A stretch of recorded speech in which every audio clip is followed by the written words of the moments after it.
Paul continues and he says this, "For this I toil, working, struggling with all His energy that He powerfully works within me." The word energy there is a supernatural word, always attached to the work of God. I do this work with all His energy that He powerfully works within me.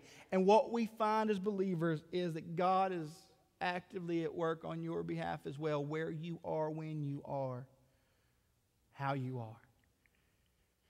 So when we look at this passage and we consider what it means for you and for me to glorify God, we've got to ask, well, what will that look like? How will I be perceived if I glorify God? We look into the book of Mark and we find this.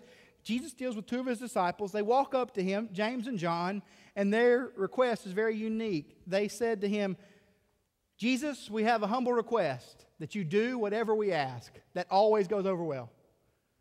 And when they say this to Jesus, He looks at them and they tell Him, "Jesus, we want to be with you in your glory." And He goes on to say to them, "That's not for me." Because the glory that Jesus talks about is the idea of sacrifice.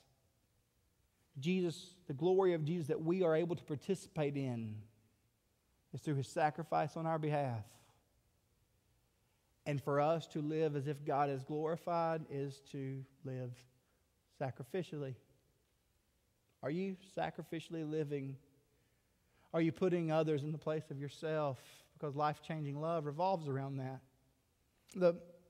What we find, how will I know?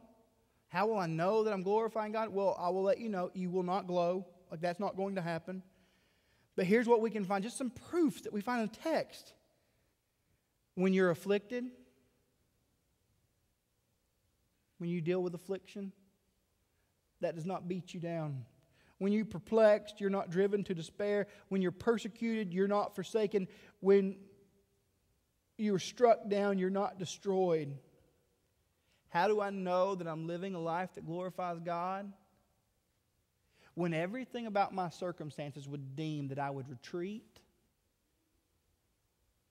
if we are living for His glory in that moment, we press on. Students, I will tell you as believers in Jesus, your call is to press on. Church family, your call is no different. When life deems that you should retreat, if we are to be glory bearers of Jesus, we push forward. Will we do that? Otherwise, we settle for something far less important. God, we're thankful for you. We're thankful for the chance today to look into your word. God, I pray that we will be glory bearers, realizing that you're most glorified, God, in us when we find you as our satisfaction. We're satisfied in you. God, Paul was satisfied in you. I pray that that will be our prayer. That regardless of what we go through, what we deal with, our struggles, that we press on. Because we do not exist in this world in and of itself, but we exist for you in this world. God, show us what it means to glorify you. If you're here today, and I ask you to just stand with me now, everyone. If you're here and you've never known the glory of God in Christ Jesus, then I invite you to come and let me talk to you for a second. Let me connect you with someone. We definitely want people to come to know the glory of God. If you're here and you're a believer, I just ask you to look at your life and look at your treatment and look at all that you do and say, does this exist for this moment, or do I realize that I exist for something greater? Because that's what we've got to get to. That all that we do, all that we are, all that we can say is for something bigger. The glory of God. Let's sing together.